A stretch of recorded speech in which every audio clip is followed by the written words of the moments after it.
दरबारी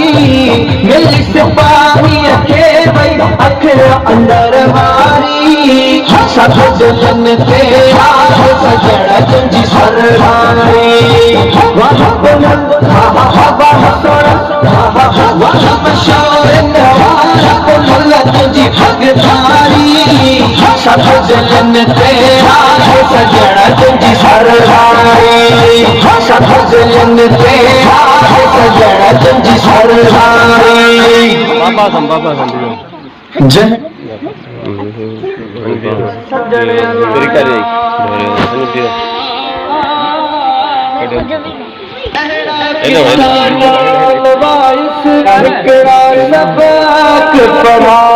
बिस्मिल्लाहिर्रहमानिर्रहीम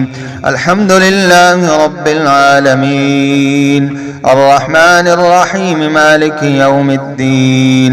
इय्याका नअबुदु व इय्याका नस्तईन इहदिनस सिरातल मुस्तकीम सिरातल लज़ीना अन्अमता अलैहिम गैरिल मग़दूबि अलैहिम वलद्दाल्लीन अल्लाहु अहद अल्लाहुस समद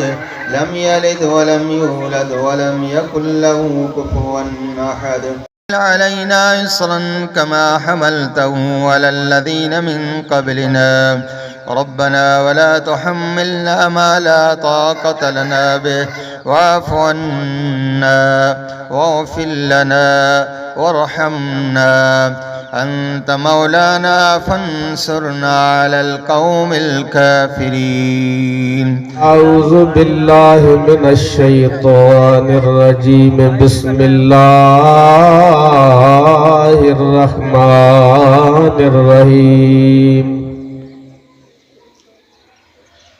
وننزل من القرآن ما هو شفاء ورحمة للمؤمنين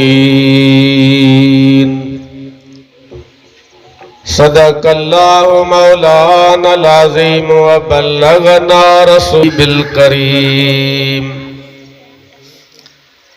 إن الله وملائكته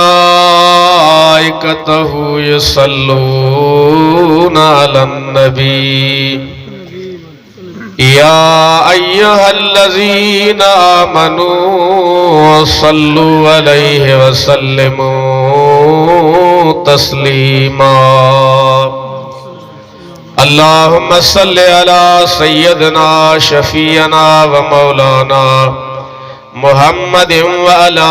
آله وصحابه وآل بيته أجمعين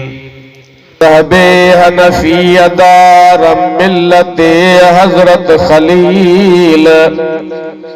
زیر سایہ غوث اعظم خاک پائے ہر ولی بٹائی صاحب تو فرمائے تسبئی سہاگنیوں سبنی کی چنہار پسن کارن پریاں جی وڈا کن پیوار پر ڈھول تنی جے ڈھار جکے ہیٹھایوں ہلیوں سبئی سہاگنیوں سبنی گیچن حسا پسن کارن پریاں جے وڈا کن پیوں وسا پر ڈھول تنی جے گس جکے ہیٹھایوں ہلیوں सब दिलन तेरा सजड़ा तुझी सरदारी सब दिलन तेरा सजड़ा तुझी सरदारी वाह बुलंद वाह सोना वाह मशहूर नवारा बुलंद तुझी भगतारी सब दिलन तेरा सजड़ा तुझी सरदारी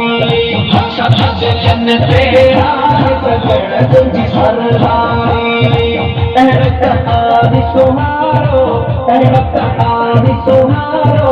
झुकल जगो आसारो झुकल जगो आसारो आशिक सी पई ताते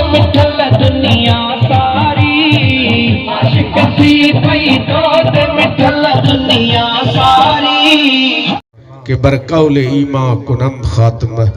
अगर दावतम रद कुनी वर कबूल मनो दस्त दामान आले रसूल या इलाही आजम मंच गोयम पेश तो या अल्लाह या रहमान या रहीम या हई या कयूम अल्लाहुम्मा अजरना फी